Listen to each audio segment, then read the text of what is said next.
Hello, this is me and Betty. We're going to tear some paper. We're going to show you how to tear a big piece in half. This is going to be pretty precise. So here we go, Betty. How does this work? Fold it in half, lengthways, that way. Whichever way Whatever you way want you want. to have it cut. So one good way to make sure this is a really, really solid fold, what do you do? Is your nail. I use it on the side of my nail. That's good. But obviously you could use the front of your nail, but I don't like the feeling Or use of the that. back. There you go. So pull it towards yourself. Magic. So that's a really good fold now. So we're hoping for a pretty clean tear. You might want to start off by just doing a little nick. There you go. Now, it's important that you put one hand very close to the fold and that what you're trying to do is pull in this direction. You don't Not really want to pull that up, way. but maybe you're pulling in that direction. You have a go and see which works for you. You're going to need newspapers, good for practicing on. Now, it's Make important. sure to move this hand if you just move that, it would go skew it. So you're basically ripping against this finger. This is doing just as much work as this hand, isn't it, Betty?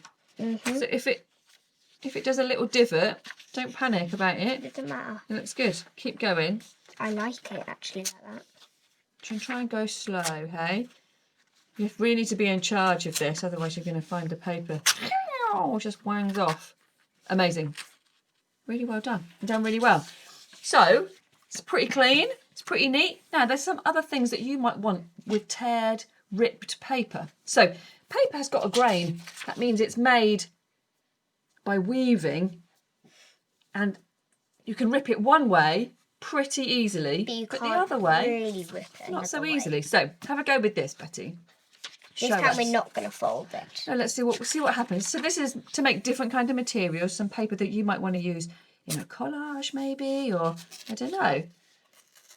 You decide where you might want to use it. Now, here we go. Ripping this way, this is with the grain. Betty's managed to cut a pretty uniform piece. At the same size as our squares. It's good, hasn't it? It worked really well. It's got a really nice torn edge on it. You can see what's left. It's pretty neat. And it's pretty uniform shape. So try go this way now, Betty. This is going to be the length way. This is against the grain. And see what happens. I can't pick it up.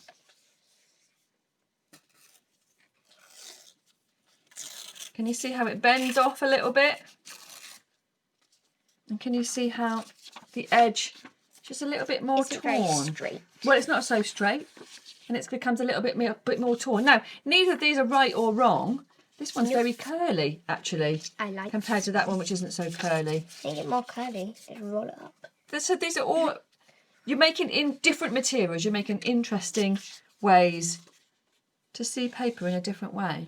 Let's see if you can see that. Brilliant. Well done, Betty. Good tearing. Thank you.